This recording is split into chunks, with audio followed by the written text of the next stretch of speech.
There is a difference between a man who says he will protect you and a man who proves it when protection costs him everything he has ever built.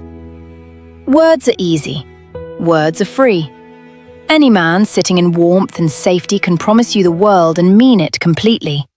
And then the world comes apart and you find out, with devastating clarity, exactly what his promise was actually worth. Kwon Kang was about to find out what his promises cost. And Michelle Okafor, who had spent her entire life learning not to need anyone badly enough that losing them would break her, was about to discover that she had, without fully noticing, allowed herself to need someone exactly that much. That the walls she had built so carefully, brick by brick, year by year, had not just developed cracks, it had disappeared entirely.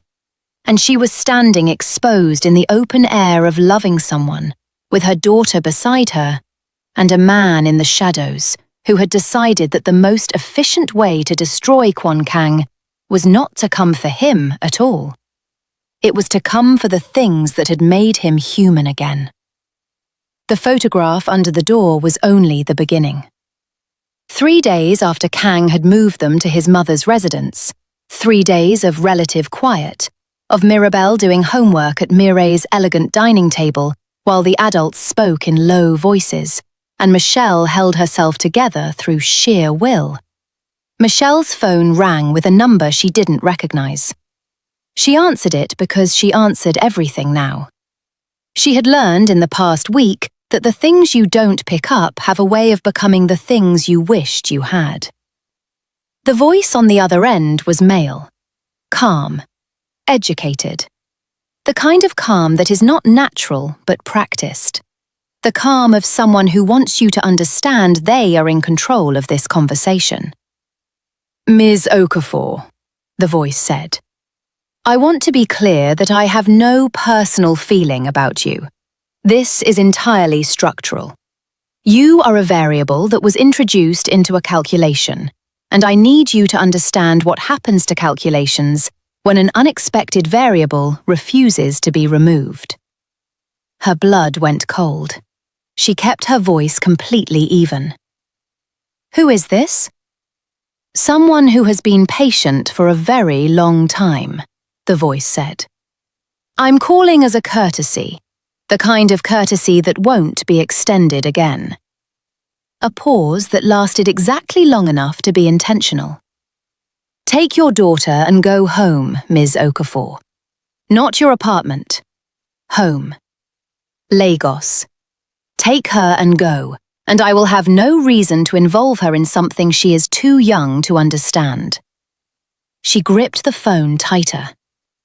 "If you touch my daughter—" "I don't want to touch anyone," the voice said, with what sounded almost like sincerity. "That is entirely the point. I want you to leave quietly so that nobody has to be touched at all." Another pause.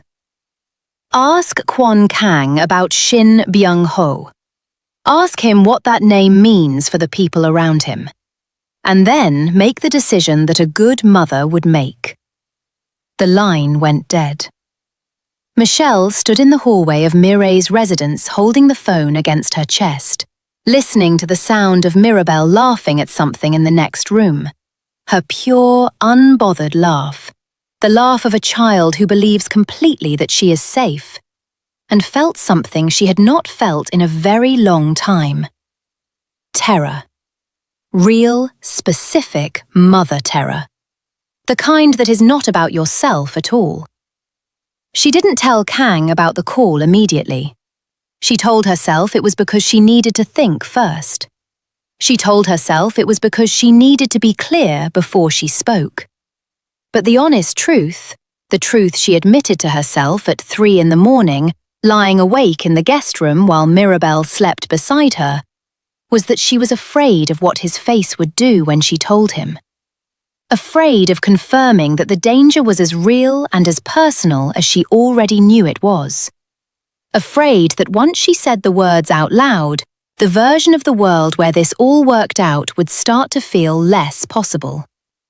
She had spent her whole life being practical, being realistic, knowing when a situation required her to be clear-eyed rather than hopeful. And the clear-eyed part of Michelle Okafor, the part that had survived everything, was already performing a calculation she did not want to complete. She lasted 36 hours before Kang noticed. He noticed the way he always noticed, quietly, completely, without announcing it. They were sitting after dinner, Mirabelle asleep, Mireille having retired, and he looked at her across the table and said, "Tell me what you've been not telling me for 2 days." She looked at him. She put down her tea. She told him. She watched his face during the telling, and she had been right to be afraid of it. Not because he broke composure, he didn't, not entirely. But there was a moment, a specific moment when she said the words, "too young to understand," where something in his eyes went so dark and so still that she understood, fully, exactly what kind of man he was capable of being when someone threatened what was his. It was not a frightening thing, what she saw in him in that moment. It was a clarifying thing. "The number," he said when she finished. She showed him the phone. He took a photograph of the number and sent it to someone without explaining who. Then he set the phone down. He looked at his hands for a moment, both flat on the table, very still. "This is Shin Byung-ho," he said, not a question. The call was not from him directly. He wouldn't expose himself that way. But it was from him. "Who is Shin Byung-ho?" she asked. "You've mentioned the name. Tell me everything." He told her, all of it, what his mother had shared, what the file contained, what he understood about the man's position inside the Kwon group, and what he suspected about his connection to his father's death.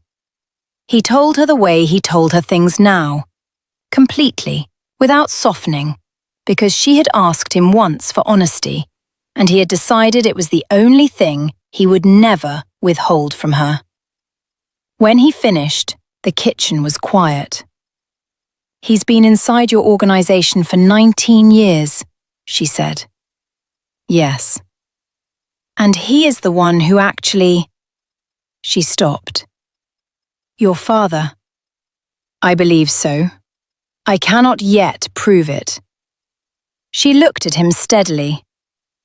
"Then why is he threatening me instead of moving against you directly?" Kang was quiet for a moment. Then, "Because he's done the math. He knows he can't move against me through the business anymore. Not with what I know about him. So he's moving against me through something he has calculated is more effective." He looked at her and said it plainly, because she deserved plainness. "He believes that if he frightens you enough to leave, I will come apart. He believes you are my weakness." The word weakness sat between them. "Are we?" she said. "Are Mirabelle and I your weakness?" He held her gaze without flinching. "You are the most important thing in my life. That is not the same as a weakness. But to a man like Shin Byung-ho, there is no difference." She absorbed that. She sat with it the way she sat with hard things, directly, not looking away from the shape of it. "I need to think," she said. "Michelle." "I need to think," she said again, softer. "Please." He gave her that. He was learning continuously that giving her space to think was not the same as losing ground. That a woman like Michelle did not make better decisions when she was pushed. She made them when she was trusted. So he gave her the night, and he sat in his mother's living room alone until very late, which was its own kind of prayer. Before we go any further, if this story already has your heart working overtime, hit that like button right now, and subscribe if you haven't, because what happens next broke us when we wrote it, and we need you with us for all of it. She came to him at 6 in the morning. He was already awake. Of course he was. He was at the window with cold coffee, watching the city begin. He heard her behind him and turned, and she was standing in the doorway in her robe, her hair loose, her face showing something that he could not immediately read, and that alarmed him because he had learned to read her. "I've been thinking," she said, "all night." "I know." "I've been thinking about Mirabelle." She came into the room. She sat down in the chair across from where he had been standing, and she sat in it squarely, the way she sat in everything, taking up the space that was hers without apology. "I've been thinking about what it means to raise her here, in this, in your world with its threats and its photographs under doors and phone calls at strange numbers telling me to take my daughter and go." She looked at him. "And I've been thinking about Lagos." Something went very quiet inside him. "Michelle." "Let me speak," she said, not harshly, just firmly. "I want to go home." The words hit him somewhere structural. "I want to go home," she said again, and her voice was measured and painful and entirely hers. "Not because I'm afraid. Not because he won. I want you to understand that. Not because I am stepping back, but because Mirabelle is 5 years old and she drew a picture of our family on a wall, and I want her to be safe when she draws the next one. I want her to be in a world where nobody is photographing her at school." A pause. "I want to take her to Lagos, to my family, to ground her in something that doesn't have this weight around it. And I want to know," her voice shifted slightly, just slightly, "I want to know what you will do with that." The room was very still. Kang looked at her for a long moment. He understood what she was doing. She was not running. She was testing. Not him, not in a game-playing way, but in the way that people test the foundations of things they are about to trust with their full weight. She had given him everything, and now she was holding one thing back, holding it up to the light, asking it to prove itself. He stood up. He walked across the room and he crouched in front of her chair. The way he had crouched in front of Mirabelle. The way he had crouched on the hospital floor. This man who commanded boardrooms and dismantled empires, getting on his knees in front of the people who mattered. And he looked up at her. "Then we go to Lagos," he said. She stared at him. "What?" "We go to Lagos," he repeated, simply. "I have a company. I have lawyers. I have Sung Min and I have a phone and I have 11 years of preparation for exactly this kind of fight. I can conduct it from anywhere." He held her gaze. "You go nowhere without me. Mirabelle goes nowhere without both of us. If you need to be in Lagos to feel that she is safe, then Lagos is where we go." Her expression was doing something complicated and extraordinary. "You would leave Seoul," she said, "in the middle of this." "I would follow you anywhere," he said, and it was the most simply he had ever said the most important thing. "I have spent 12 years building an empire, and I have spent the last several months understanding for the first time what an empire is for. It is for this. You. Her. Whatever it needs to fund or protect or enable for you to be safe and whole." He paused. "Pack whatever you need. Both of you. I'll have Sung Min arrange—" "Stop," she said. Her voice had gone thick. He stopped. "You're serious," she said. "I don't say things I don't mean. You know that about me by now." She covered her face with her hands. He stayed where he was. He waited. When she lowered her hands, her eyes were wet. Michelle, who was not quick to cry, who processed everything through composure first. Her eyes were wet, and she looked at him with an expression that was beyond gratitude and beyond love, and into something that didn't have a common name. "I'm not actually going to Lagos," she said. He blinked. What? "I needed to know if you would come." Her voice was unsteady. "I needed to know what you would choose, between staying to fight from your ground and following us to mine." She pressed her lips together. "I needed to know the answer to that question before I could stay and fight beside you." He looked at her for a moment. Then something moved across his face. Not frustration, something closer to awe. "You tested me." "I asked you a question," she said. "You answered it." He sat back on his heels. He looked at this woman who had just turned his world upside down with a hypothetical she had set as carefully as a trap and as honestly as a prayer. And he felt something shift permanently inside him. Some final piece of resistance to the total, irreversible, magnificent vulnerability of loving her. "Michelle Okafor," he said slowly. "Kwon Kang," she said back. "You are—" "I know," she said. "I know." And she reached out and put her hand on his face, and he turned into it like a man who has been cold for a very long time. But Shin Byung-ho was not finished. And this was the thing about a man who had spent 19 years moving slowly, carefully, and without announcing himself. He did not pivot. He did not react emotionally. When the phone call did not produce the result he had calculated, he did not escalate in the way that reactive men escalate. He executed the next step of a plan that had been built to survive multiple contingencies. The story broke on a Monday morning. Not the story about the dormant clauses. Not the story about financial irregularities. Those were the stories Kang was prepared for.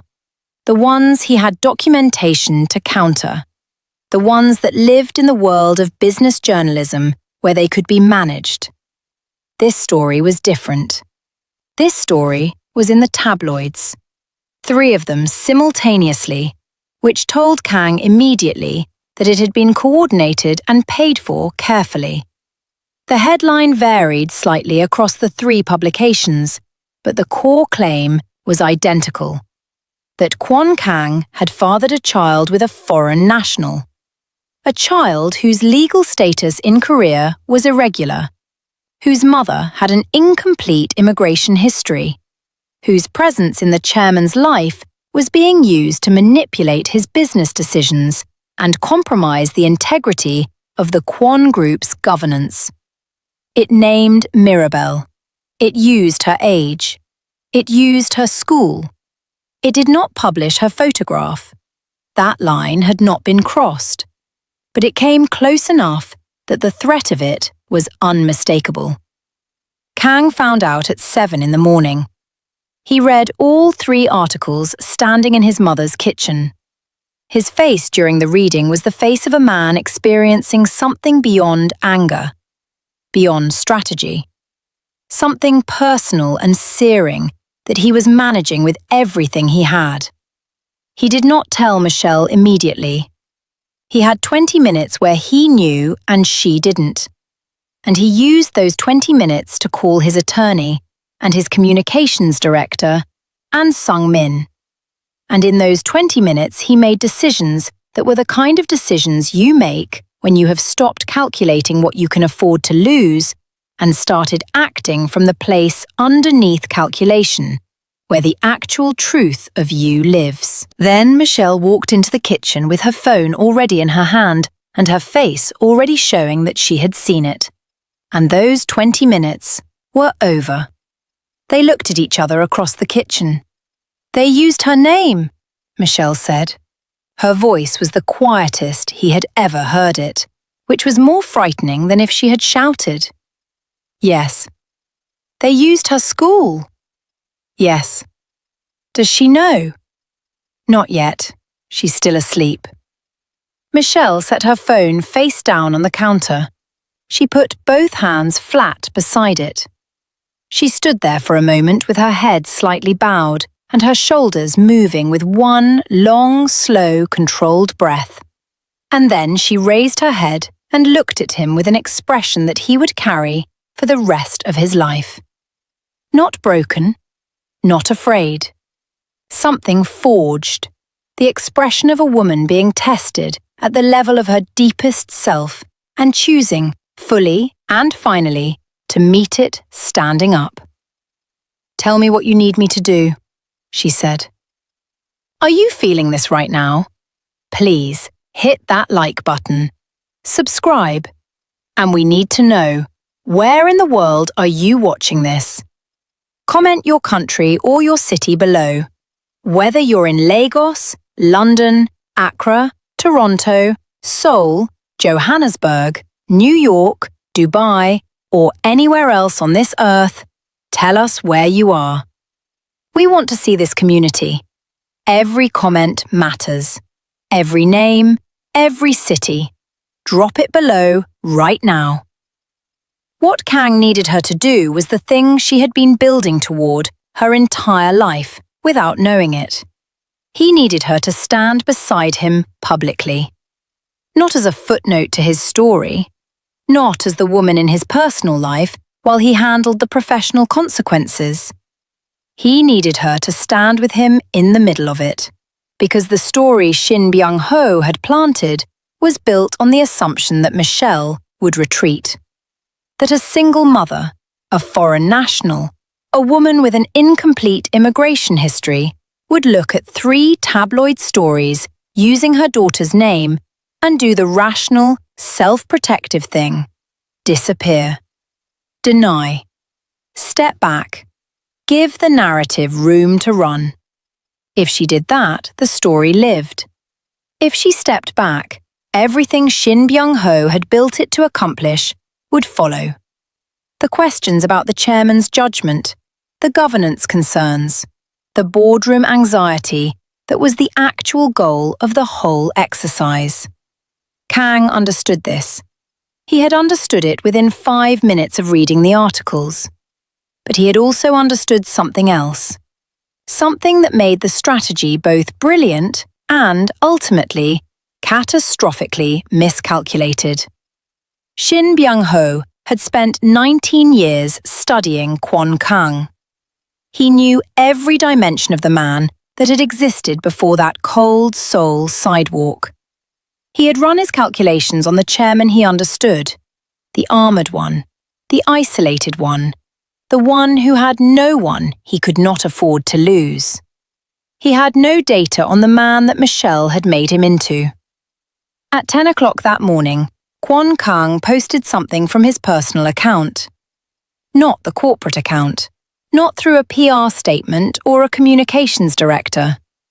His personal account, which he had used exactly 4 times in 5 years. It was a photograph. Simple. No filter, no staging. Michelle and Mirabelle on his mother's sofa from 2 evenings ago. Michelle laughing at something off camera. Mirabelle asleep against her arm with her rabbit, the drawing wall visible in the background behind them, warm and golden and entirely real. The caption was 11 words. My family. I will protect them with everything I have. The response was, even by the standards of a man accustomed to power, staggering. Within the hour, it had been shared across every major Korean social platform. By afternoon, it had been picked up internationally. By evening, the tabloid narrative had been completely inverted.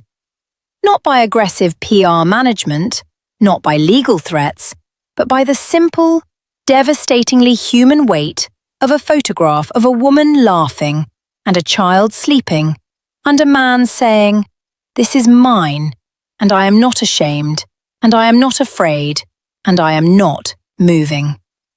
The calls to the tabloid's advertisers started by noon.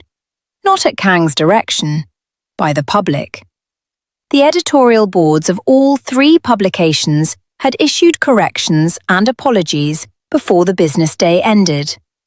One editor called it, in his apology statement, a regrettable lapse in editorial standards. What it actually was a man who had bet on Kang's isolation and discovered, too late, that the isolation was gone.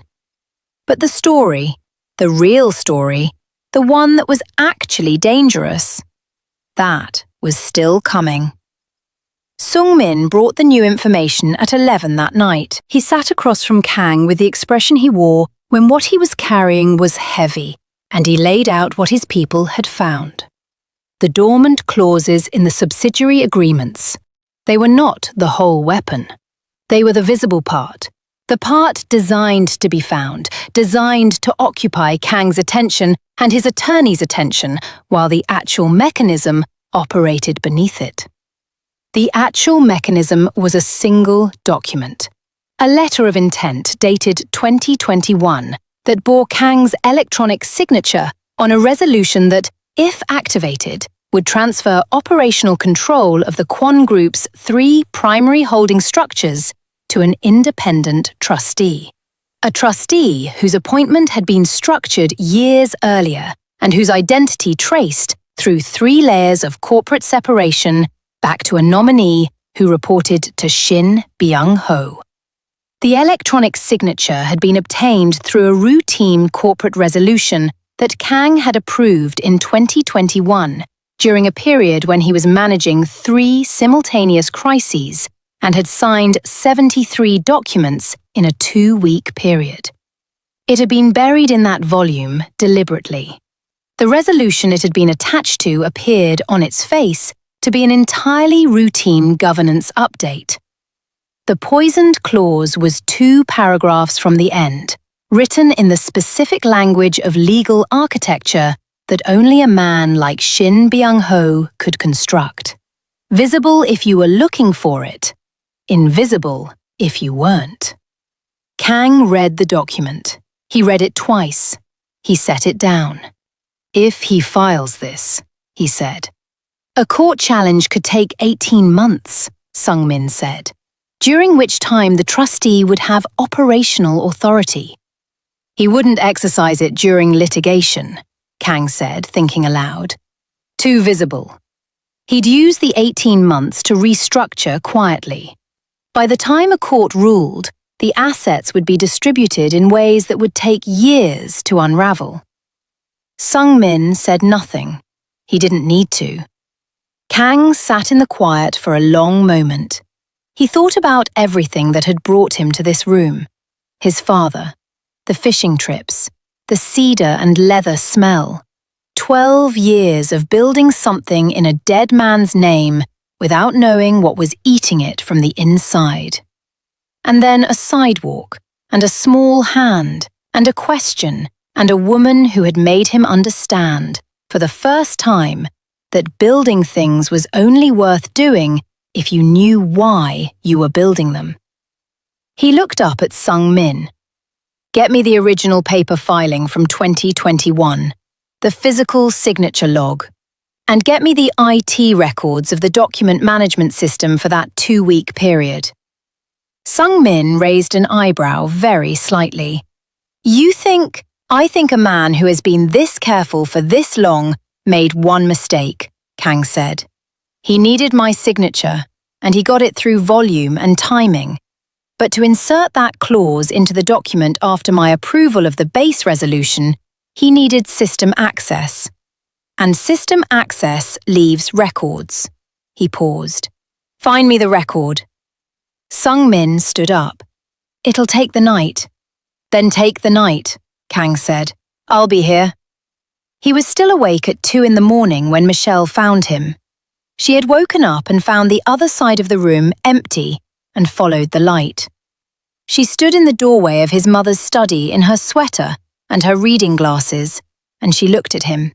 Papers spread across the desk, multiple screens open, the cold remains of coffee beside him, and she didn't say anything immediately. She came in. She sat in the chair across from the desk. She looked at everything on it. "Tell me," she said. He told her. He told her about the document, about the signature, about what it meant and what was at stake. He was exhausted, and it showed. And because it showed, there was no version of this telling that was filtered or managed. It was just the truth, arriving raw, the way truth does at 2 in the morning.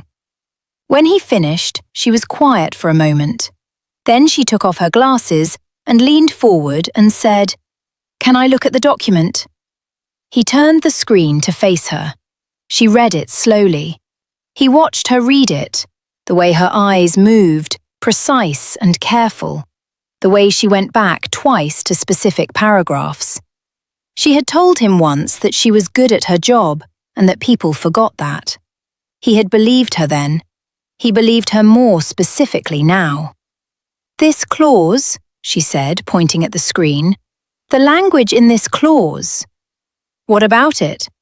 "I've seen this construction before, in import contracts, this specific phrasing, the activation trigger, the way it references the trustee's appointment mandate." She was reading as she spoke. "This wasn't written in 2021. The legal language is from an older construction. I'd say 2016, 2017 at the latest based on how the compliance language is structured. The regulatory reference in paragraph 4 was superseded in 2019. She looked up at him. "Someone wrote this years before it was inserted, and they reused language they already had, which means there are other documents like it somewhere. This was a template." He stared at her. "A template," he said slowly. "He didn't write this for you. He wrote it as a mechanism years ago, and he adapted it and used it here, which means the original exists somewhere in the Quan Group's document history, in its original form, before it was adapted." She held his gaze. "Find the original template and you find the evidence of premeditation that proves this wasn't a mistake in a routine resolution. It was a constructed weapon." She paused. "And premeditated fraudulent insertion of a forged clause into a signed document is not a civil matter." The room was completely quiet. "It's criminal," Kang said. "In multiple jurisdictions," Michelle said. He looked at this woman sitting across from him at 2 in the morning in her reading glasses, who had come from Lagos with 2 suitcases and a broken heart and a plan, and had turned out to be the most precisely intelligent person he had ever sat across a table from, and he felt something vast and specific and permanent. "I need you to write that analysis down," he said, "exactly as you just said it. Tonight." She pulled the nearest notepad toward her. She clicked his pen. "I know," she said, already writing. He watched her write and felt, despite everything, despite the crisis on every screen and the danger in every shadow and the document that had been designed to take everything he had built, he felt something that was undeniably, embarrassingly, entirely joy. The document search took 36 hours. Sung Min's IT people found the system access records at hour 14, a log entry from a maintenance protocol in 2021 that showed external access to the document at a timestamp 40 minutes after Kang's approval signature had been recorded. The access was routed through a proxy, carefully, but not carefully enough for the specific forensic approach that Kang's team brought to it. At hour 28, they found the template, in an archived server partition that should have been wiped in a routine cleanup in 2020, but hadn't been. One of those small failures of administration that change everything. A document dated 2017 sat in Shin Byung-ho's former personal work folder, clearly the structural origin of what had been inserted into the 2021 resolution. The template was not alone. There were 7 versions, each one adapted for a different scenario. each one bearing the fingerprints in metadata and in construction of a single author.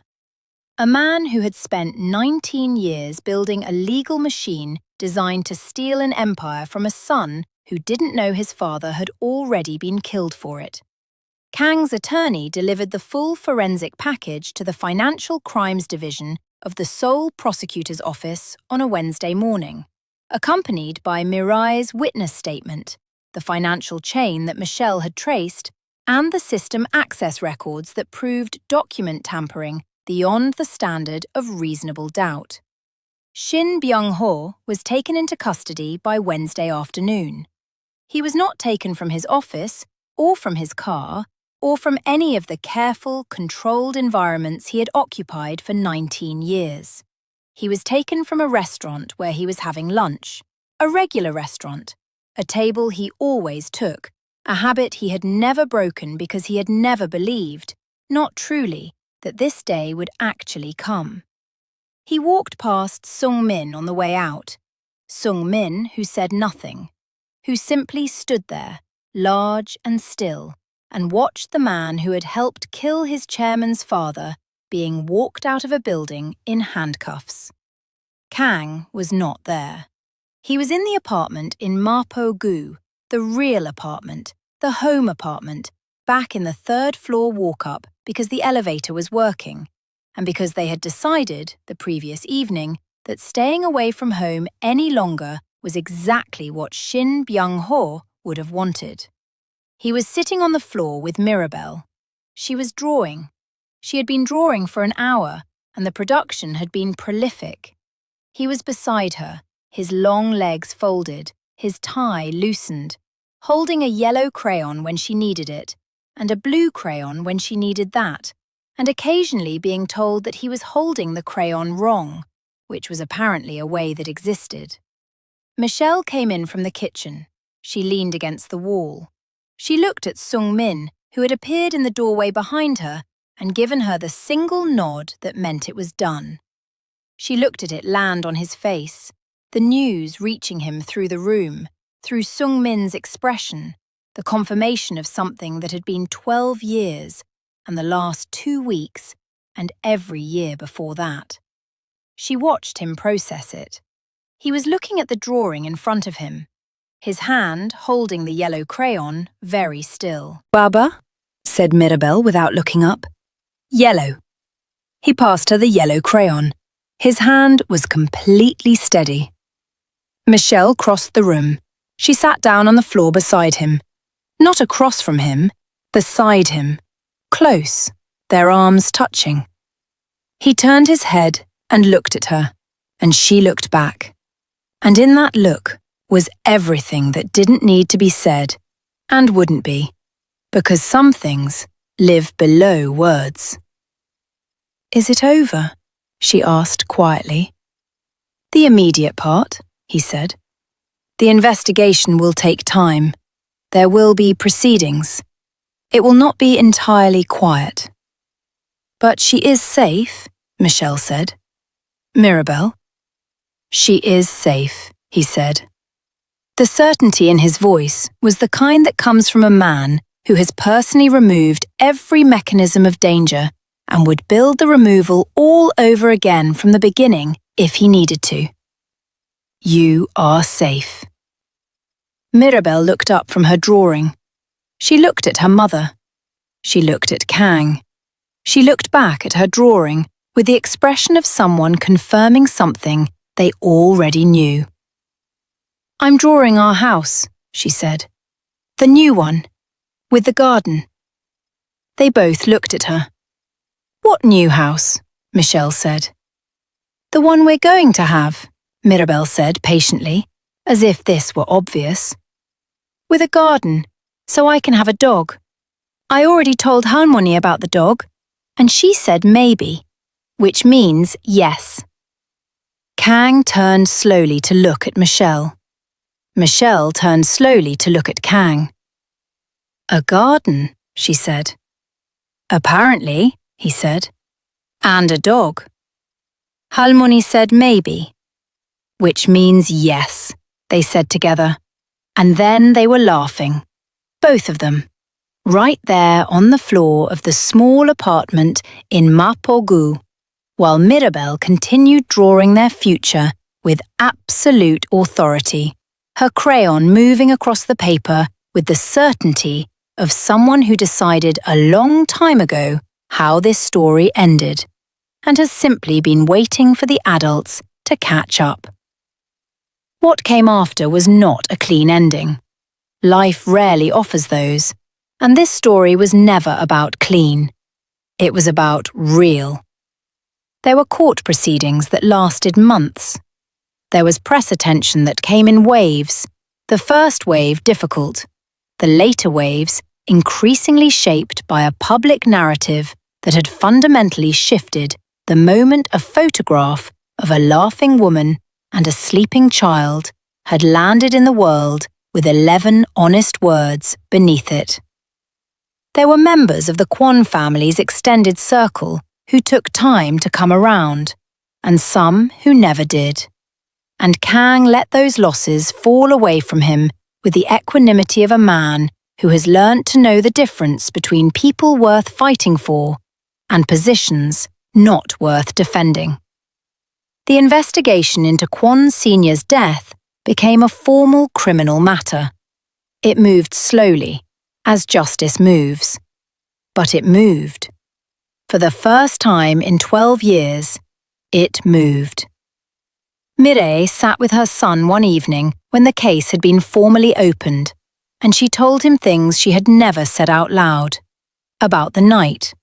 About the years after.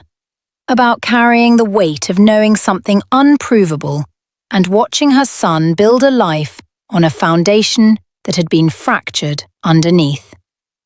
He listened with the patience and the pain of a man receiving something long overdue.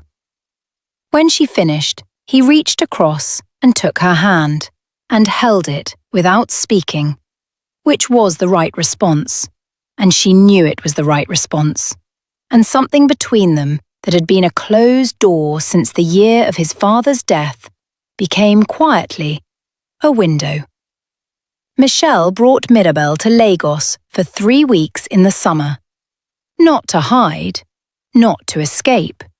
To go home. The way people go home when they have somewhere real to return from. Her mother held Mirabel for a long time on the first day and said things in Yoruba that made Michelle stand in the kitchen of her childhood home and cry the way she had not cried since the hardest years in Seoul. Good tears. The kind that release things that have been held too long. Kang came for the second week. He arrived with Sung Min, and without most of his usual professional armour, and stood in Michelle's mother's home and introduced himself with the careful humility of a man who understands that in this house he is not a chairman. He is a man asking a mother to trust him with her daughter. He sat on the floor with Michelle's younger nieces and nephews and was completely destroyed at a card game that Mirabel coached him through from the sideline. And Michelle's mother watched all of this from the kitchen doorway and said, in Yoruba, to Michelle, "He came. That's the only thing that matters. He came." Michelle looked across the room at this man, who had crossed the world to sit on a floor and lose a card game in her mother's house, and knew, with the complete, settled clarity that had been building since a hospital room and a plastic cup and a wall of drawings, that her mother was right. He had come, in every sense of the word, to the sidewalk, to the hospital, to the hard conversations, to the fight, to the floor. He had come. Every time, all the way, without reservation. That was the only thing that mattered. That was everything. The house they found was not a mansion. It was a house. Real rooms, real walls, a garden that was slightly overgrown when they first saw it, and that Mirabel immediately declared perfect. There was a room for Mireille that looked onto the garden, and she furnished it herself, which meant it was elegant and slightly intimidating. There were walls that quickly stopped being bare, filled first by Mirabel's drawings and then, gradually, by photographs and objects and the accumulated texture of a life being lived without apology. Mirabel got a dog. Of course she got a dog. It was given to her on a Sunday morning by Mireille, who arrived with it under one arm and the serenity of someone who had planned this thoroughly and would not be held responsible for the consequences. It was a mid-sized, entirely chaotic dog of unclear breed, who Mirabel named General. Yes, that General. The one from the plastic cup. The one from the hospital floor. The one who had been a character in the story of how a family began, and who proceeded to be a source of constant joy and regular disaster in the way that only truly beloved dogs can manage. The drawing wall came. It always came.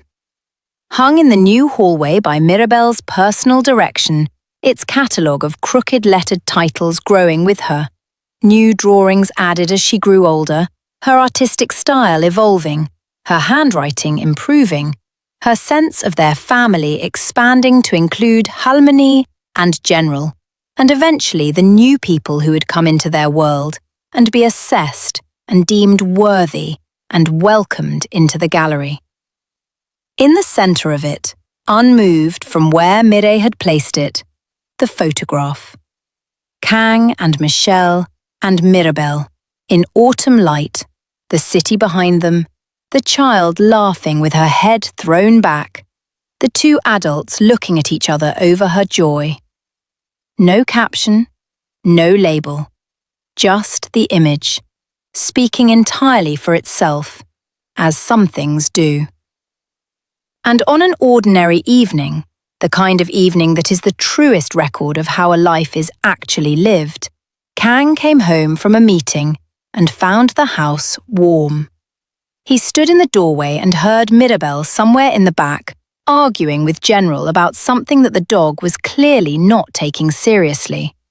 He heard Mireille in the kitchen, which meant she was staying tonight, which meant there would be more food than anyone could eat.